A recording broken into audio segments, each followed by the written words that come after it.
Apollo මෙහියුම යටතේ 1972 වසරේදී සඳමත පා තැබූ ලොව දසවන පුද්ගලයා වූ චාල්ස් ඩියුක් තම බිරිඳ ඩොරති සහ පුතුන් දෙදෙනා වන චාල්ස් සහ තෝමස් සමග ලබාගත් පවුලේ ඡායාරූපයක් සඳේ මතුපිට ඩෙස්කාට් හයිලන්ඩ්ස් නම් ප්‍රදේශයේ තැන්පත් කර පැමිණියේය. මෙම ඡායාරූපෙහි පිටුපස ඔහු විසින් කෙටි සටහනක්ද ලියා තිබුණි. එහි සඳහන් වූයේ මෙය පෘථුවියේ සිට පැමිණි ගගනගාමී ඩියුක්ගේ පවුලයි. 1972 අප්‍රේල් මාසයේදී සඳමත ගොඩ බැසුහ යණ්ඩයි.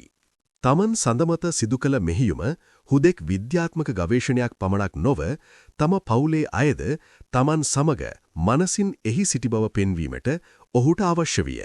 ඡායාරූපය ආරක්ෂා කර ගැනීම සඳහා එය විනිවිද පෙනෙන ප්ලාස්ටික් ආවරණයකින් ආවරණය කර තිබුණි.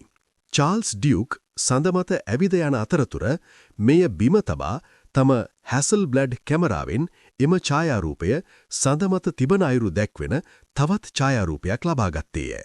එම රූපයේ ඔහුගේ පවුලේ ඡායාරූපය අසල ඔහුගේ පා සලකුණක්ද පැහැදිලිව දැකගත හැකිය. කෙසේ වෙතත් වසර 50කට වැඩි කාලයක් ගත වී ඇති බැවින් සඳමත පවතින දැඩි සූර්ය විකිරණ සහ අතිශය ඉහළ හා අඩු උෂ්ණත්වයන් හේතුවෙන් මෙම ඡායාරූපය දැන් සම්පූර්ණයෙන්ම පාහේ විනාශ වී හෝ එහි වර්ණ මැකී ගොස් තිබිය හැකි බව විද්‍යාඥයන් විශ්වාස කරයි. එසේ වුවද මානුෂීය බැඳීම් අභ්‍යවකාශයට රැගෙන ගිය සුවිශේෂී සංකේතයක් ලෙස මෙය ඉතිහාසයට එක්ව තිබේ.